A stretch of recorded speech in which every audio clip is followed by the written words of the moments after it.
दोस्तों जरा सोचो कि क्या हो अगर एक वायरस की वजह से पूरी दुनिया में लोग मॉन्स्टर बनकर एक दूसरे को मारने लगें और आप अपनी बिल्डिंग में बंद हो जाओ, जहां पर हर पल एक इंसान मॉन्स्टर बनकर सबको मार रहा हो। कुछ ऐसा ही होता है हमारी आज की इस कहानी में। अब बिल्डिंग में बंद लोग उन मॉन्स्टर से बचकर किस तरह सरवाइव करेंगे, चलिए देखते हैं इस कहानी में। तो कहानी की शुरुआत सितंबर साल 2020 में कोरिया से होती है, जहां कई सारे मिलिट्री फोर्स ने एक बिल्डिंग को घेर रखा था। उस बिल्डिंग के अंदर से एक लड़का बाहर आता है और वो मिलिट्री की ओर बढ़ने लगता है। ये देखकर मिलिट्री ऑफिसर उसे खतरनाक समझते हैं और उस पर गोलियां चलाने लगते हैं। अब कहानी यहाँ से एक महीने पीछे अगस्त में जाती है, जहाँ एक लड़का युनसु एक नए अपार्टमेंट में रहने आता है। युनसु अकेला होता है और वो काफी डिप्रेस भी था, इसीलिए वो बिल्डिंग की टेरेस पर जाकर अपनी जान लेने की कोशिश करता है। मगर एक लड़की उनियो, जो कि यहाँ डांस कर रही थी, वो युनसु को देख लेती है। लेकिन उनियो काफी अजीब लड़की थी। वो अकड़ से युनसु से कहती है कि यहाँ मरने की जरूरत नहीं है, नहीं तो बेकार में यहाँ के लोग मुश्किल में पड़ जाएंगे, इसलिए कहीं और जाकर मरो। गजब बेइज्जती है। अब उदास युनसु बिना कुछ कहे ही नीचे चला जाता है। यहीं हम इस बिल्डिंग के सिक्योरिटी गार्ड को देखते हैं। उसके पास एक लेडी आती है जो कि इसी बिल्डिंग में रहती थी। वो सिक्योरिटी गार्ड को एक मछली देती है, लेकिन वो मछली सड़ी हुई थी। उसे खोलते ही सिक्योरिटी गार्ड को नोज ब्लीडिंग होने लगती है। इसके बाद से ही सिक्योरिटी गार्ड अजीब सा बिहेव करने लगता है। युनसु सिक्योरिटी गार्ड को देखकर काफी डर जाता है और अपने रूम में चला जाता है। इसी दौरान हम एक लड़की युनजीसु को देखते हैं, जो कि एक म्यूजिशियन होती है। उसे गिटार बजाना काफी पसंद होता है। अब वो कहीं जा रही थी, तभी उसके सामने एक आंटी म्योंगसुक आती हैं। वो हमेशा ही अपने साथ एक बेबी स्ट्रोलर रखती हैं और अपने बच्चे से बातें करती रहती हैं। लेकिन जब जीसू उस बच्चे को देखती है तो बेबी स्ट्रोलर खाली होता है, मगर वो आंटी लगातार ही अपने बच्चे से बातें कर रही थी। इससे जीसू उन्हें कोई पागल समझकर उनके साथ लिफ्ट में नहीं जाती। तभी एक आदमी, जो कि एक टीचर होता है, वो यहाँ आता है और जीसू को बताता है कि वो औरत कोई पागल नहीं है, बल्कि कुछ समय पहले उनका बच्चा जब बेबी स्ट्रोलर में बैठा था, तब वो स्ट्रोलर सड़क पर चला गया और उनके बच्चे की एक्सीडेंट में डेथ हो गई और वो अब तक उस सदमे से बाहर नहीं आ पाई हैं। अब जीसू को ये सब जानकर काफी बुरा लगता है। फिर जीसू इस टीचर के साथ ही नीचे चली जाती है। इसी दौरान ये टीचर एक आदमी से टकराता है, जिसके पास से एक ग्रीन टेप गिर जाती है।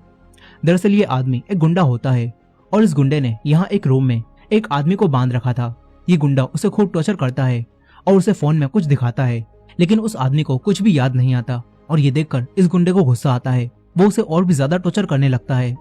वहीं दूसरी तरफ हम फिर से ओनियो को देखते हैं, जो कि अपने सौतेले भाई के साथ रहती है। उसका भाई उसकी बहुत केयर करता है, लेकिन उन दोनों में ज्यादा नहीं बनती, इसलिए ओनियो यहाँ से बाहर चली जाती है। बाहर ओनियो को वही गुंडा खड़ा मिलता है। ओनियो मूड ठीक करने के लिए उससे बातें करने लगती है। दूसरी तरफ युनसु अपने रूम में बैठकर गेम खेल रहा था। तभी उसके पड़ोस में रहने वाली एक लेडी के घर से उसके रोने की आवाजें आने लगती हैं। दरअसल उस लेडी को नोज ब्लीडिंग हो रही होती है, जिससे वो काफी ज्यादा रो रही थी। अब थोड़ी देर बाद जब युनसु सोकर उठता है तो देखता है कि डिलीवरी बॉय उसके ऑर्डर किए हुए नूडल्स को बाहर ही रख गया है। युनसु उन्हें उठाने के लिए बाहर जाता है, लेकिन किसी ने उन्हें फेंक दिया था। अब तभी युनसु को अपनी वही पड़ोसन दिखती है, जो कि अपनी ही बिल्ली को मारकर खा रही थी। युनसु ये देखकर काफी डर जाता है और तुरंत ही अपने रूम में घुस जाता है। तभी वो लेडी उसके दरवाजे पर आती है और कहती है कि दरवाजा खोलो, लेकिन युनसु दरवाजा नहीं खोलता। देखते ही देखते उस लेडी का चेहरा बदलने लगता है और उसे नोज ब्लीडिंग भी होने लगती है। तभी वही म्यूजिशियन लड़की अपना गिटार बजाने लगती है और उसकी आवाजें सुनकर ये औरत उसकी तरफ चली जाती है। तभी युनसु एक पाइप लेकर उसे मारने बाहर आता है, लेकिन उसे यहाँ वही गुंडा मिलता है। युनसु उससे पूछता है कि क्या तुमने यहाँ किसी अजीब औरत को देखा है, लेकिन वो गुंडा मना करता है। अब तभी ही युनसु यहाँ पर बेहोश होकर गिर पड़ता है। वहीं वो औरत उसी लड़की जीसू के रूम के बाहर पहुंचकर गुस्से से उसके दरवाजे को तोड़ने लगती है। ये देखकर जीसू काफी डर जाती है। वो उस औरत को मारने के लिए एक बैट उठाती है, लेकिन वो औरत यहाँ से चली जाती है। जीसू बाहर आती है तो उसे यहाँ वही गुंडा मिलता है। वो गुंडा जीसू को बताता है कि वो औरत यहाँ से जा चुकी है। अब इसके बाद हम फिर से ओनियो को देखते हैं। ओनियो का बड़ा भाई ओनियो उससे कहता है कि अपना ख्याल रखना, मैं कहीं जा रहा हूँ। ये कहकर ओनियो यहाँ से नीचे आ जाता है, लेकिन नीचे कई सारे लोग जमा होते हैं। सभी लोग यहाँ से जाना चाहते थे, लेकिन किसी ने बिल्डिंग से बाहर जाने के शटर को बंद कर रखा था। अब एक लड़की, जो कि एक फायर फाइटर होती है, वो ओनियो से पूछती है कि क्या तुम्हारे फोन में नेटवर्क आ रहे हैं। इस पर ओनियो अपना फोन चेक करता है और देखता है कि उसके फोन में नेटवर्क नहीं आ रहे। अब ओनियो फायर फाइटर से पूछता है कि यहाँ क्या हो रहा है। इस पर वो बताती है कि इस बिल्डिंग से बाहर जाने के सभी रास्तों को किसी ने बंद कर दिया है और हम इन रास्तों को खोलने की कोशिश कर रहे हैं। अब ये सब मिलकर बिल्डिंग के शटर को खोल देते हैं। तभी एक बड़ी टंग वाला मॉन्स्टर बाहर से इनकी बिल्डिंग में आ जाता है और एक आदमी को मार देता है। ये देखकर सभी लोग काफी डर जाते हैं। वो मॉन्स्टर एक आंटी और एक बुढ़े अंकल की तरफ बढ़ने लगता है। तभी उनियोक फायर एक्सटिंग्विशर लेकर आता है और उसे रोकता है। उनियोक बुढ़े अंकल से कहता है कि मैं इसे बाहर निकालता हूँ और आप जाकर जल्दी से शटर बंद कर दो। अंकल तुरंत ही यहाँ से भागते हैं। उनियोक उस मॉन्स्टर को फायर एक्सटिंग्विशर की मदद से बाहर निकालने लगता है, लेकिन अब उसके अंदर की गैस खत्म हो जाती है। मॉन्स्टर अब उनियोक को मारने वाला था, मगर तभी वही फायर फाइटर लड़की मॉन्स्टर को धक्का देकर बाहर गिरा देती है। उनियोक शटर को बंद होने से रोकता है और फायर फाइटर वापस बिल्डिंग में आ जाती है। वो मॉन्स्टर से बाल बाल बचती है। फिर ये सब देखते हैं कि इस पूरे शहर में लोग मॉन्स्टर बन रहे हैं और इंसानों को खा रहे हैं। ये देखकर ये सभी लोग काफी ज्यादा चौंक जाते हैं। इसके बाद हम फिर से युनसू को देखते हैं और युनसू अब देखता है कि पूरा शहर तबाह हो रहा है। अब तभी ही युनसू को भी नोज ब्लीडिंग होने लगती है, यानी कि युनसू भी अब एक मॉन्स्टर बन जाएगा। अब युनसू यहाँ बेहोश हो जाता है। फिर हम युनसू के पास्ट को देखते हैं और हमें पता चलता है कि युनसू हमेशा से ही अकेला बैठा रहता था। उसकी मॉम के कहने पर भी वो रूम से बाहर नहीं आता था। और एक बार जब उसकी फैमिली कहीं जा रही थी तो उनका एक्सीडेंट हो गया, जिसमें युनसू की मॉम, डैड और सिस्टर तीनों ही मर गए। इससे युनसू को काफी बड़ा सदमा लगा। अब प्रेजेंट टाइम में युनसू यहाँ बेहोश पड़ा था। उसके पास वही गिटार वाली लड़की बैठी हुई थी। वो उसी गुंडे के यहाँ आने का इंतजार कर रही थी, लेकिन जब वो यहाँ नहीं आता तो जीसू उसे ढूंढने चली जाती है। दूसरी तरफ वही लड़की उनियो अपने भाई के पास नीचे जा रही थी। तभी उसका पैर फिसलता है, जिससे वो नीचे गिर जाती है। इसी दौरान वही गुंडा यहाँ आता है, मगर तभी वही मॉन्स्टर लेडी उस पर हमला कर देती है। लेकिन इस गुंडे को कुछ भी नहीं होता। ये गुंडा उस मॉन्स्टर लेडी को मार मार कर उसका काम तमाम कर देता है। दूसरी तरफ जीसू इसी गुंडे को ढूंढ रही थी। तभी उसे एक आदमी दिखता है जो कि मॉन्स्टर बन रहा था। उसे भी नोज ब्लीडिंग होती है, जिसके बाद वो जीसू पर हमला करता है, लेकिन जीसू उसके एक ही बैट मारकर उसे गिरा देती है। तभी वही टीचर यहाँ आता है। उसके पास एक तलवार भी होती है और वो जीसू से कहता है कि तुम्हें उस मॉन्स्टर से सावधान रहना चाहिए। अब तभी वही आदमी एक मॉन्स्टर बनकर दोबारा से उठता है। तभी तलवारबाज उसका सर काटकर उसे मार देता है। यहीं बिल्डिंग में नीचे वो सभी लोग उस मॉन्स्टर से बच गए थे। अब वो बाहर जाने के रास्ते को ब्लॉक करने लगते हैं ताकि कोई भी मॉन्स्टर यहाँ ना आ पाए। तभी एक लेडी कहती है कि मुझे बाहर जाने दो, मेरी बेटी अब तक घर नहीं आई है। लेकिन बाहर खतरा था, इसीलिए उनियो किसी को भी बाहर नहीं जाने देता। फिर यहाँ सभी लोगों के फोन में इमरजेंसी मैसेज आता है, जिससे सबको पता चलता है कि लोग किसी रेडिएशन की वजह से मॉन्स्टर्स बन रहे हैं और मॉन्स्टर बनने से पहले सभी इंसानों को नोज ब्लीडिंग होने लगती है। अब ये मैसेज सबको मिल जाता है। वहीं वो गुंडा उनियो को उसके भाई के पास ला रहा था। यहाँ नीचे सभी लोग काफी डरे हुए थे। तभी कुछ लोग कहते हैं कि हमें अपने रूम में चले जाना चाहिए। वो लोग ऊपर जाने लगते हैं। तभी बुड्ढे अंकल एक अम्ब्रेला लेकर आते हैं और सबसे कहते हैं कि हमें साथ रहना होगा, ऊपर खतरा भी हो सकता है। वो सभी लोग मान जाते हैं। तभी वो गुंडा उनियो को नीचे ले आता है, लेकिन उसके ऊपर खून लगा था। इससे सबको लगता है कि ये गुंडा मॉन्स्टर बन जाएगा, इसलिए बुड्ढे अंकल उस गुंडे को बेहोश कर देते हैं। उनियो भी नीचे आ जाती है। वो काफी डरी हुई थी। दूसरी तरफ जीसू उसी टीचर के साथ मॉन्स्टर से बच गई थी, लेकिन वो मॉन्स्टर अब भी नहीं मरा था। वो सरकटा मॉन्स्टर दोबारा जिंदा हो जाता है और यहाँ से जाने लगता है। वहीं युनसू अब होश में आता है। युनसू बाहर जाने के लिए अपना दरवाजा खोलता है। तभी वही सरकटा मॉन्स्टर उसके रूम में आ जाता है, लेकिन वो कुछ भी नहीं देख सकता था, इसलिए युनसू बिल्कुल शांत होकर वहीं बैठ जाता है। थोड़ी देर बाद वो मॉन्स्टर खुद ही यहाँ से चला जाता है। नीचे सभी लोगों ने उस गुंडे को बांध दिया था। तभी दो आदमी बुड्ढे अंकल से कहते हैं कि हमें इसे मार देना चाहिए, नहीं तो ये मॉन्स्टर बनकर हमें मार देगा। अब ये जानकर बुड्ढे अंकल उस आदमी को मारने अंदर जाते हैं, लेकिन वो गुंडा चेयर पर बंधे बंधे ही बुड्ढे अंकल को मारकर बेहोश कर देता है। इसी दौरान जीसू और वो टीचर दोनों नीचे आ रहे थे। तभी उन्हें एक रूम से कुछ आवाजें आती हैं। वो दोनों दरवाजा खोलते हैं तो इन्हें वही आदमी मिलता है जिसे उस गुंडे ने बांध रखा था। जीसू और वो टीचर उसे छुड़ाते हैं और बताते हैं कि बाहर लोग किसी वजह से मॉन्स्टर बनने लगे हैं। इसके बाद ये तीनों नीचे जाने लगते हैं। यही हुंसू अपनी खिड़की से बाहर झांकता है तो देखता है कि एक पिता अपने बच्चों के लिए खाना लाने बाहर जा रहा है। अब तभी एक आंख वाला मॉन्स्टर यहाँ आ जाता है, जिससे वो आदमी नीचे गिर जाता है। वो दोनों बच्चे काफी डर जाते हैं और मदद के लिए आवाजें लगाने लगते हैं। तभी युनसू उनके ऊपर अपना मॉनिटर फेंकता है, जिससे वो मॉन्स्टर उन बच्चों को छोड़कर युनसू के पास आ जाता है। वो मॉन्स्टर युनसू को पकड़ लेता है, लेकिन युनसू उससे नहीं डरता। तभी कोई मॉन्स्टर पर हमला करता है, जिससे मॉन्स्टर कट जाता है। युनसू बाहर देखता है, जहाँ एक आदमी ने अपने हथियार से उसे बचा लिया होता है। फिर वो आदमी युनसू से कहता है कि वो दोनों बच्चे अकेले हैं, अगर तुम्हें उन्हें बचाना है तो मेरे पास आ जाओ। ये जानकर युनसू एक डंडे में चाकू बांधता है और अंकल के पास जाने लगता है। वहीं जीसू और वो टीचर और वही आदमी यहाँ से नीचे जा रहे थे। तभी वो आदमी कहता है कि मुझे अपने रूम में ही रहना चाहिए। इसके बाद वो आदमी इन्हें छोड़कर वापस अपने रूम में चला जाता है। नीचे बुड्ढे अंकल को जब होश आता है तो वो कहते हैं कि वो गुंडा कहाँ गया जिसने मुझे बेहोश किया था। लेकिन वो गुंडा अब यहाँ नहीं होता। वो स्मोक करने के लिए ऊपर जा रहा था। उसके साथ उन्यों भी होती है। दूसरी तरफ युनसू उसी आदमी के पास पहुंच चुका था। वो आदमी कहता है कि मेरा नाम दूसिक है। युनसू उनसे पूछता है कि हम उन दोनों बच्चों को कैसे बचाएंगे। इस पर दूसिक उसे बताते हैं कि तुम्हें अकेले ही उन्हें बचाने जाना होगा, क्योंकि दूसिक चल नहीं सकते थे और वो हमेशा ही एक व्हील चेयर पर बैठे रहते हैं। लेकिन दूसिक हथियार बनाने में एक्सपर्ट थे। वो युनसू के डंडे को एक खतरनाक हथियार बना देते हैं। दूसिक युनसू से कहते हैं कि उन मॉन्स्टर को मारा नहीं जा सकता, लेकिन इस हथियार से तुम उन्हें बेहोश कर दोगे। वो युनसू को सलाह देते हैं कि अगर तुम्हारे सामने कोई मॉन्स्टर आए तो उससे हमेशा बचकर भागना। अब इसके बाद युनसू उस हथियार को लेकर उन दोनों बच्चों को बचाने जाने लगता है। इसी दौरान उसके पीछे वही सरकटा मॉन्स्टर आ जाता है। वो सरकटा मॉन्स्टर युनसू पर हमला करने वाला था, लेकिन युनसू उसे बिजली का झटका देता है और यहाँ से बचकर भागता है। मॉन्स्टर अब भी युनसू के पीछे था, इसलिए युनसू छुपकर एक बॉल को उसकी तरफ फेंकता है। वो बॉल कई जगह से टकराती है और उसकी आवाज से मॉन्स्टर का ध्यान भटक जाता है। युनसू पीछे से आकर उस मॉन्स्टर को जोर का झटका धीरे से देता है और उसे बेहोश कर देता है। फिर युनसू यहाँ से बचकर भागता है। वहीं नीचे हम देखते हैं कि बुढ़े अंकल अपनी वाइफ को काफी बुरी तरह से ट्रीट करते हैं और उन पर हाथ भी उठाते हैं, लेकिन उनकी वाइफ उनसे कुछ भी नहीं कह पाती। अब तभी यहाँ पर इस पूरी बिल्डिंग में पावर कट हो जाता है, लेकिन उन्योग देखता है कि पावर कट सिर्फ हमारी ही बिल्डिंग में हुआ है। इसलिए उन्योग उसी फायर फाइटर लड़की के पास जाकर उससे कहता है कि क्या तुम नीचे इलेक्ट्रिसिटी रूम में जाकर चेक करोगी कि सब ठीक है या नहीं। ये जानकर फायर फाइटर लड़की नीचे इलेक्ट्रिसिटी रूम में जाने लगती है। वहीं दूसरी तरफ वही दोनों बच्चे काफी डरे हुए थे। तभी युनसू उनके पास आ जाता है। युनसू दोनों बच्चों से कहता है कि मैं तुम्हारी मदद के लिए यहाँ आया हूँ। वो दोनों बच्चे अपने डैड को खोने की वजह से काफी दुखी थे, इसीलिए युनसू उन्हें अपने साथ ले जाने लगता है। मगर तभी यहाँ युनसू को भी नोज ब्लीडिंग होने लगती है। वो दोनों बच्चों को अपने आप से दूर कर देता है।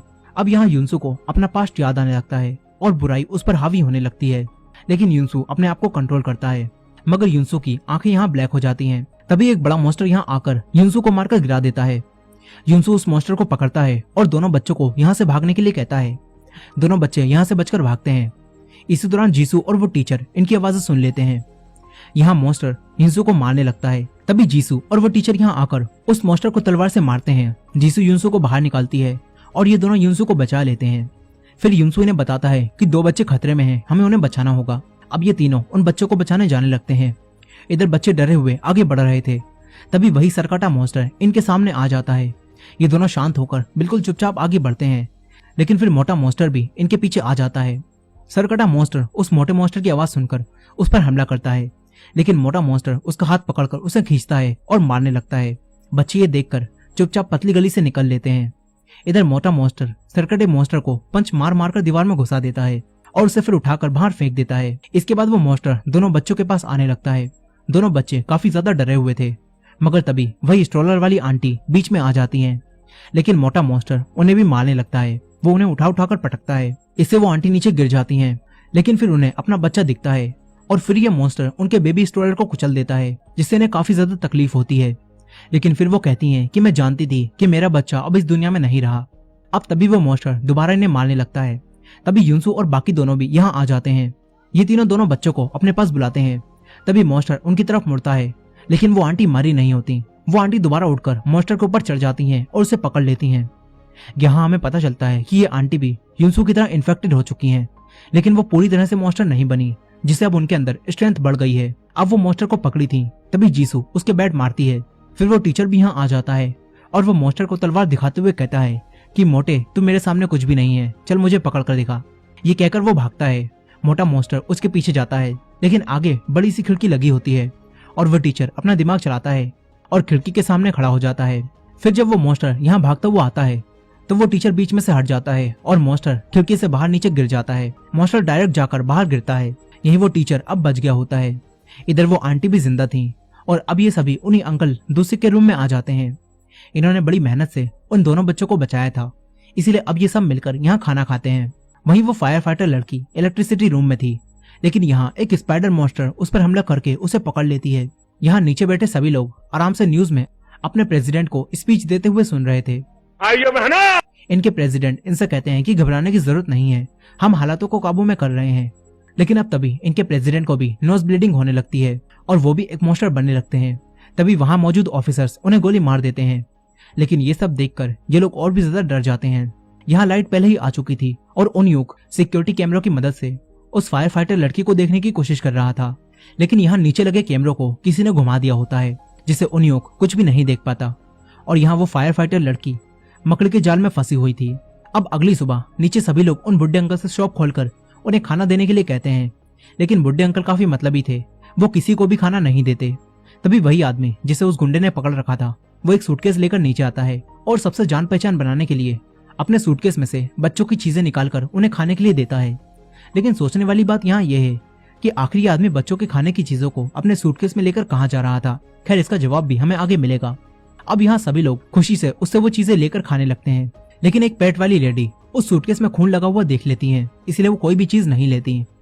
अब कुछ देर बाद एक आदमी देखता है कि बाहर के हालात अब ठीक लग रहे हैं और कोई भी मॉन्स्टर बाहर नहीं दिख रहा। तभी वही आंटी अपने फोन में देखती हैं कि उनकी बेटी उनके पास आ रही है और वो तुरंत ही जाकर बिल्डिंग के शटर को खोल देती हैं।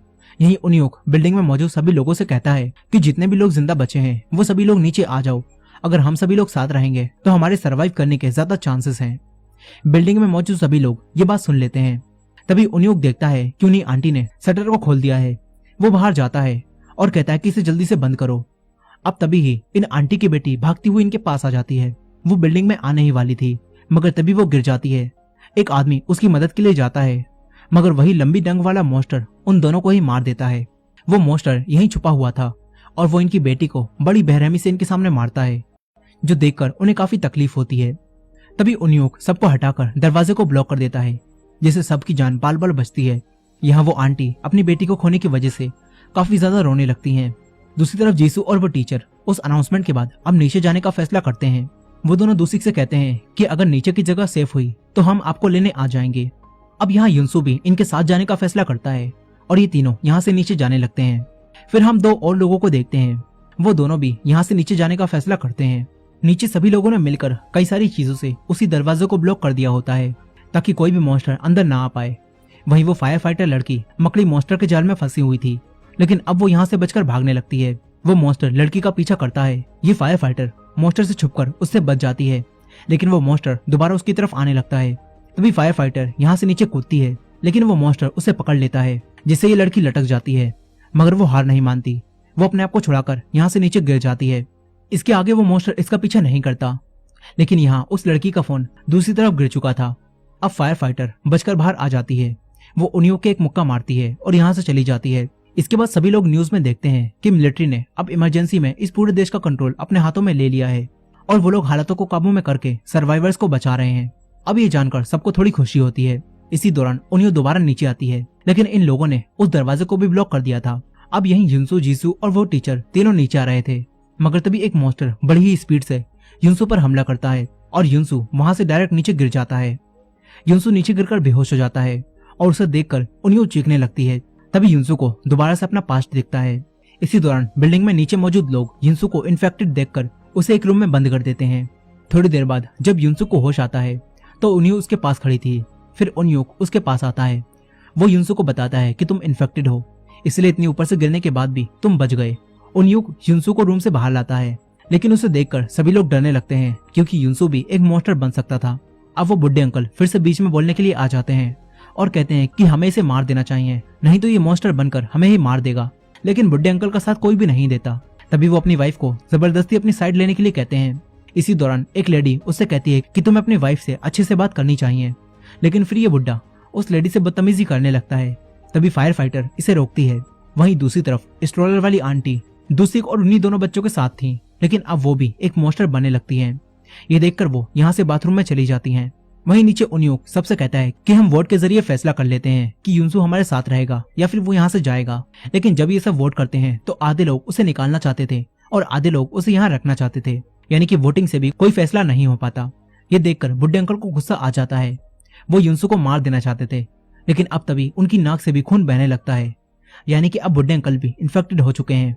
अब युनसू इनके पास आता है और कहता है कि आपको अपने ऊपर कंट्रोल रखना चाहिए, नहीं तो आप भी एक मॉन्स्टर बन जाओगे। इसके बाद बुढ़े अंकल भी यहाँ बेहोश हो जाते हैं और सभी लोग बुढ़े अंकल और युनसू को एक रूम में बंद कर देते हैं। थोड़ी देर बाद जब बुढ़े अंकल को होश आता है तो वो युनसू के पास जाकर उससे पूछते हैं कि मुझे बताओ तुम अब तक ठीक कैसे हो। युनसू उनसे कहता है कि जितना हो सके खुद पर काबू रखना। दूसरी तरफ वही पेट वाली लेडी इन्हीं बुढ़े अंकल की वाइफ से कहती है कि अच्छा हुआ वो बुढ़ा इन्फेक्टेड हो गया, वैसे भी आपको वो अच्छी तरह से ट्रीट नहीं करता था और वो आप पर अत्याचार भी करता था, लेकिन ये सब सुनकर एक लड़की उन्हें यहाँ से दूर ले जाती है। अब थोड़ी देर बाद हम उसी फायर फाइटर लड़की को देखते हैं। वो उदास बैठकर अपने हस्बैंड को याद कर रही थी। तभी वही आंटी उसे कुछ खाने के लिए देती हैं। दूसरी तरफ जीसू उन्हीं लेडी के पास जाती है जो कि अपनी बेटी को खोने की वजह से काफी सदमे में थी। जीसू उन्हें एक चॉकलेट खाने के लिए देती है और उनसे थोड़ी अच्छी बातें करती है। फिर जीसू बाथरूम में आती है और यहाँ अपने एक दोस्त को याद करके रोने लगती है। यहाँ हमें पता चलता है कि जीसू ने भी अपने एक करीबी दोस्त को खो दिया है और वो बड़ी मुश्किल से उस सदमे से बाहर आ पाई है। अब यहाँ वही आदमी जिसे उस गुंडे ने पकड़ कर रखा था, वो यहाँ मजे से घूम रहा था और सोच रहा था कि वो नहीं मरेगा। लेकिन तभी वो गुंडा उसके सामने आ जाता है। गुंडा उसे मारने लगता है। वो आदमी फाइट बैक करता है और यहाँ से भागकर उन्हीं लोगों के पास आ जाता है। ये आदमी उनसे कहता है कि मैं भी इन्फेक्टेड हो चुका हूँ, मुझे भी बंद कर दो। ये देखकर सभी लोग उसे बंद करने लगते हैं, लेकिन वो गुंडा यहाँ आकर उसे मारने वाला था। तभी वही टीचर बीच में आकर उसे रोक देता है। मौके का फायदा उठाकर ये आदमी अपने आप को यहाँ बंद कर लेता है। ये आदमी युनसू के पास जाकर उससे बातें करने लगता है और कहता है कि मुझे भी एक मॉन्स्टर बनना है, मुझे बताओ तुम मॉन्स्टर कैसे बने। गुंडा बाहर खड़ा होकर ये सब देख रहा था। अब वहीं दूसरी तरफ वो छोटी बच्ची दूसिक से कहती है कि वो आंटी काफी समय से बाथरूम से बाहर नहीं आई हैं। ये सुनकर दूसिक अपने हथियार निकालता है और बाथरूम का दरवाजा खोलता है तो देखता है कि वो आंटी भी अब एक मॉन्स्टर बन चुकी हैं। अब इसी एंडिंग के साथ स्वीट होम सीजन 1 के 4 एपिसोड्स यहीं खत्म हो जाते हैं। मगर आखिर वो गुंडा उस आदमी को क्यों मारना चाहता है और आखिर ये सभी लोग उन मॉन्स्टर से बचकर यहाँ कैसे सरवाइव करेंगे, यही देखेंगे हम इसके सेकंड पार्ट में। तो अगर आपको इसका सेकंड पार्ट देखना है तो कमेंट में सेकंड पार्ट लिखना मत भूलिएगा।